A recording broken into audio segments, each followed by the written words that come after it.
fait, la nana, elle est journaliste à Figaro. Elle me dit, mais c'est incroyable.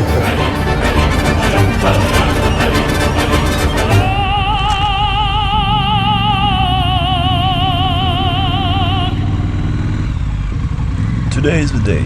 The goal was simple, cross the border from Russia into Kazakhstan. So we had a quick breakfast, packed the gear and hit the road for the final few miles on the Russian soil.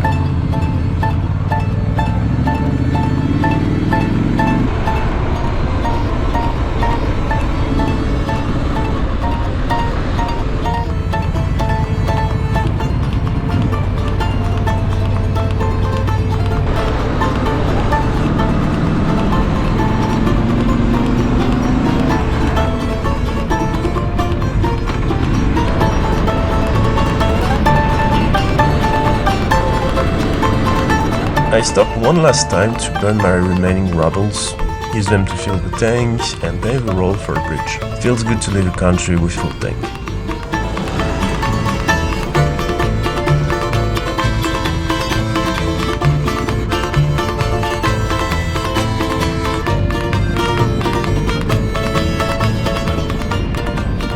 At the border, things got serious.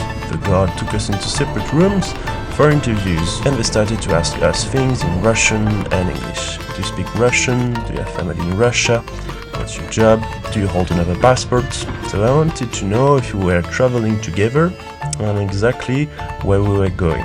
It kind of felt like they were checking to see if we were locals trying to slip away from the enlisting because of the war in Ukraine.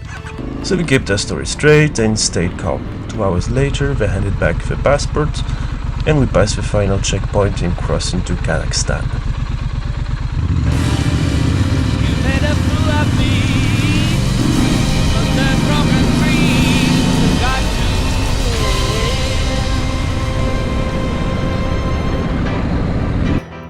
Paris, Marseille, Marseille, Lyon, Lyon, et Angers. Big city, small city. close.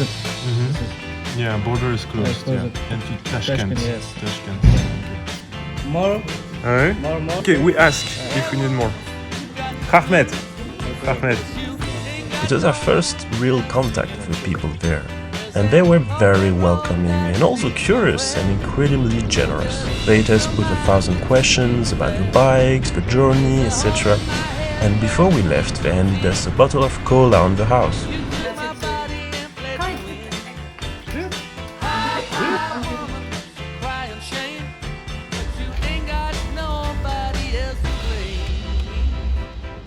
I spent one night in Atyrau, and then it was time to say goodbye.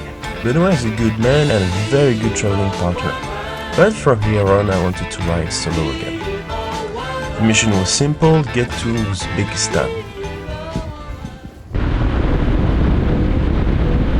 Winter was coming fast and I can feel the bite in the air. I didn't have the luxury of time to explore Kazakhstan, so I needed to push south where the sun still had some heat.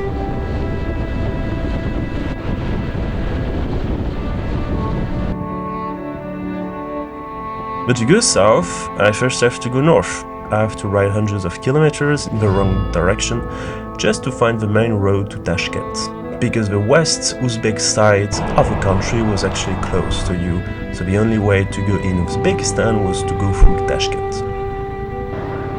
Although the thing is that out here you don't really watch for cars, you watch for herds of wild horses crossing the path. It's pretty nice.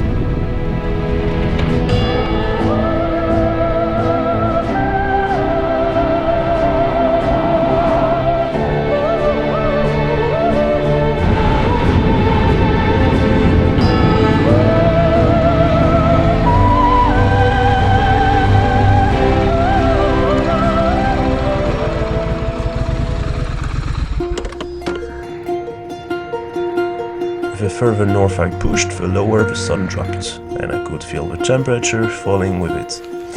The wind started to bite through my gear, and I finally found a spot to bed down near a fuel trees.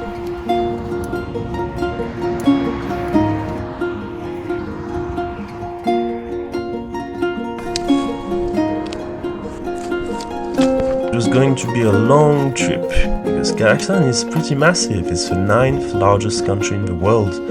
To put it in perspective, you could fill all of Western Europe inside and still have room to spare. It's a land of endless horizon where the scale of the world finally starts to sink in. It's a long haul across the steppes, so I packed heavy on the supplies. Tonight's dinner was some kind of raclette, so I boiled some potatoes and mixed them with a tin of some kind of meat and a big block of cheese. So I let it all melt down into one heavy, caloric-rich mess in the pot. I needed the energy honestly for the cold and the months that are coming, and tomorrow the road is gonna be even longer.